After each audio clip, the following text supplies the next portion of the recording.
আসসালামু আলাইকুম। আমাদের নতুন ভিডিওতে আপনাকে স্বাগতম। আপনি প্রস্তুত? ওয়ালাইকুম আসসালাম। হ্যাঁ, আমি সম্পূর্ণ প্রস্তুত। শুরু করা যাক। চমৎকার। প্রথম প্রশ্ন, ২১ মানে মাথা নত না করা, এই অমর উক্তিটির রচয়িতা কে? ২১ মানে মাথা নত না করা পঙ্ক্তিটির রচয়িতা হলেন আবুল ফজল। এই বিখ্যাত উক্তিটি তার সমাজ, সাহিত্য ও রাষ্ট্র শীর্ষক প্রবন্ধের অংশ, যা একটি বিখ্যাত উক্তি। সঠিক উত্তর। পরবর্তী প্রশ্ন, ছায়া হরিণ কাব্যগ্রন্থের রচয়িতা কে? ছায়া হরিণ কাব্যগ্রন্থের রচয়িতা হলেন আহসান হাবিব। তিনি একজন প্রখ্যাত বাংলাদেশী কবি ও সাহিত্যিক ছিলেন। আরও একটু যুক্ত করতে চাই, তার উল্লেখযোগ্য কাব্যগ্রন্থ হল রাত্রি শেষ ১৯৪৭, ছায়া হরিণ ১৯৬২, সারা দুপুর ১৯৬৪, আশায় বসতি ১৯৭৪। খুব ভালো। বলুন তো, বাংলা সাহিত্যে যুগসন্ধিকালের কবি বলা হয় কাকে? ঈশ্বরচন্দ্র গুপ্তকে বাংলা সাহিত্যের যুগসন্ধিকালের কবি বলা হয়। দারুণ। এবার ব্যাকরণ থেকে কিছু প্রশ্ন। কাজটা ভালো দেখায় না, এটি কোন বাচ্চের উদাহরণ? কাজটা ভালো দেখায় না, এটি কর্মকর্ত্রী বাচ্চার একটি চমৎকার উদাহরণ। ঠিক বলেছেন। আচ্ছা, প্রদীপ নিভে গেল, এই বাক্যটি কোন কালের? প্রদীপ নিভে গেল বাক্যটি সাধারণ অতীতকালের। সর্বাঙ্গে ব্যথা, ঔষধ দিব কোথা, এই বাক্যে ঔষধ শব্দটি কোন কারকে কোন বিভক্তির উদাহরণ? সর্বাঙ্গে ব্যথা, ঔষধ দিব কোথা, এই বাক্যে ঔষধ শব্দটি কর্মকারকে শূন্য বিভক্তির উদাহরণ। চমৎকার। ইংরেজি থেকে প্রথম প্রশ্ন, the students are waiting dash the teacher, অর্থাৎ ছাত্রছাত্রীরা শিক্ষকের জন্য অপেক্ষা করছে। এখানে শূন্যস্থানে বসবে ফর।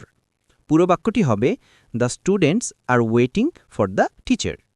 ফর কেন হলো, যদি একটু ব্যাখ্যা করতেন?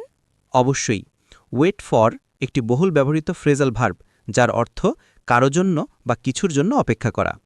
যখন আমরা নির্দিষ্ট করে বলি কার জন্য অপেক্ষা করছি, এক্ষেত্রে দ্য টিচার, তখন ওয়েটের পর ফর বসে। খুব ভালো। পরেরটি, they congratulated me dash my success, অর্থাৎ তারা আমার সফলতার জন্য আমাকে অভিনন্দন জানিয়েছে। এখানে সঠিক প্রিপোজিশন হবে on. They congratulated me on my success. On ব্যবহারের কারণ কি?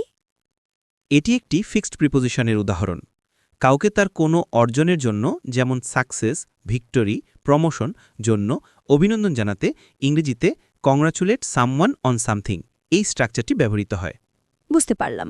পরবর্তী বাক্য, he is angry dash his results, অর্থাৎ সে তার ফলাফলের উপর রেগে আছে। এখানে বসবে অ্যাবাউট, অথবা অ্যাটো ব্যবহার করা যায়, he is angry about his results. এর ব্যাখ্যাটা কি? আমরা তো আগে অ্যাংরি উইথ ব্যবহার করেছিলাম। ঠিক ধরেছেন। আমরা গত পর্বে আলোচনা করেছিলাম যে কোনো ব্যক্তির ওপর রাগান্বিত হলে অ্যাংরি উইথ হয়, যেমন অ্যাংরি উইথ দ্য এমপ্লয়িজ।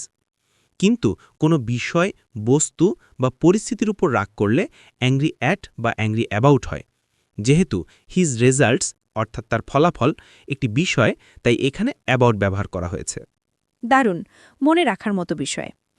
পরেরটি, there is a bridge dash the river, অর্থাৎ নদীর ওপর একটি সেতু আছে। এখানে বসবে over. There is a bridge over the river. Over কেন, অ্যাবভ নয় কেন? ওভার এবং অ্যাবাভ দুটোই উপরে বোঝায়, কিন্তু যখন কোনো কিছু অন্য কিছুর উপরে থাকে এবং এক প্রান্ত থেকে অপর প্রান্ত পর্যন্ত বিস্তৃত থাকে, যেমন ব্রিজ নদীর এপার থেকে ওপার যায়, তখন ওভার ব্যবহার করা সবচেয়ে সঠিক। অ্যাবাভ শুধু উপরে বোঝায়, বিস্তৃত হওয়া বোঝায় না। খুব পরিষ্কার ব্যাখ্যা। পরের বাক্য, I reached the station dash time, অর্থাৎ আমি সময়মতো স্টেশনে পৌঁছেছিলাম। এখানে হবে on. I reached the station on time. এটা নিয়েও তো আগে কথা হয়েছিল, তাই না? হ্যাঁ, আবারও মনে করিয়ে দিই যে অন টাইম মানে হল ঠিক নির্ধারিত সময়ে বা কাটায় কাটায়, অর্থাৎ পাংচুয়াল। আর ইন টাইম মানে হল সময় শেষ হওয়ার আগেই, উইথ টাইম টু স্পেয়ার। স্টেশনে পৌঁছানো বা ট্রেনের সময়সূচি সাধারণত নির্ধারিত থাকে, তাই অন টাইম বলাই শ্রেয়। চমৎকার। আজকের শেষ বাক্য, the child is suffering dash fever, অর্থাৎ শিশুটি জ্বরে ভুগছে। শূন্যস্থানে বসবে from. The child is suffering from fever. এর কারণ কি? এটিও একটি ফিক্সড প্রেপোজিশন। কোনো রোগে ভোগা বা কোনো কিছু থেকে কষ্ট পাওয়া বোঝাতে সাফার মানে ভোগা ভার্বটির পরে সবসময় ফ্রম প্রিপোজিশনটি বসে, যেমন suffer from fever, suffer from a loss ইত্যাদি। আজকের আলোচনাটিও খুব শিক্ষণীয় ছিল। আপনাকে অসংখ্য ধন্যবাদ। আমাদের ভিডিওর মধ্যে থেকে একটি প্রশ্ন, I reached the station dash time এর সঠিক উত্তর কমেন্টস করে মেধা যাচাই করুন।